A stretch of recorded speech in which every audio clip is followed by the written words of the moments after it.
10 ఏళ్ల mining అక్రమాలపై CID విచారణ, నేరెళ్ల ఇసుక మాఫియా నుంచి గ్రనేట్ అక్రమాల వరకు అన్నింటిపైనే ఎంక్వైరీ.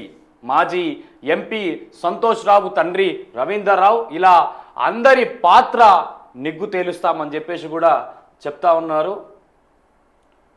వచ్చే అసెంబ్లీ సమావేశాల కల్లా విచారణ నివేదికను సభ ముందుకు తెస్తాం.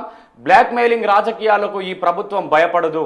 మంత్రులపై బురద జల్లి లబ్ధి పొందాలనుకునే వారి ఆటలు సాగవు. రాష్ట్ర సంపదను దోచుకున్న వారి నుంచి ప్రతి పైసా తిరిగి రాబడతాం. గతంలో హరీష్ రావు అవినీతి వల్లే ఆ శాఖ మార్పు, కేటీఆర్కు ఆ శాఖ ఇచ్చింది కూడా దోచుకోవడానికే.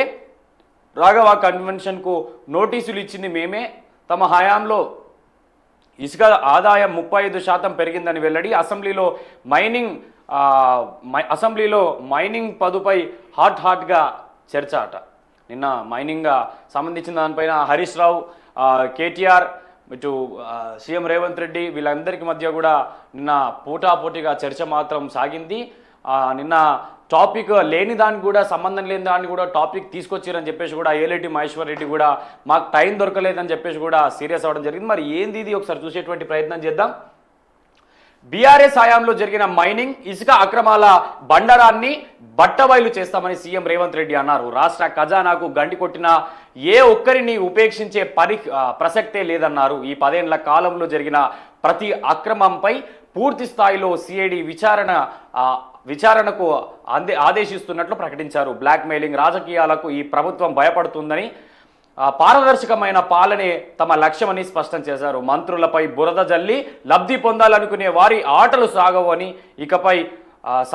చట్టం తన పని తాను చేసుకోపోతుందని తెలిపారు. రాష్ట్ర సంపద నుంచి దోచుకున్న ప్రతి పైసాను తిరిగి రాబడతామని, దోషులు ఎంతటి వారైనా సరే శిక్ష తప్పదన్నారు. వచ్చే అసెంబ్లీ సమావేశాల నాటికి విచారణ నివేదికను సభ ముందుకు తెస్తామని ప్రకటించారు.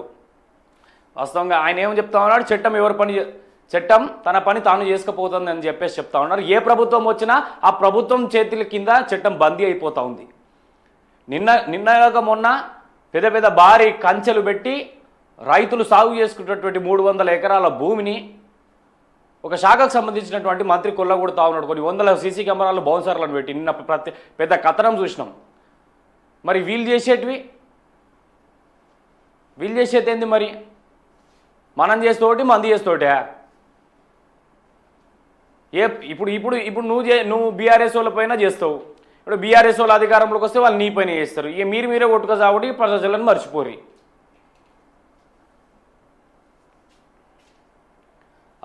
జనరల్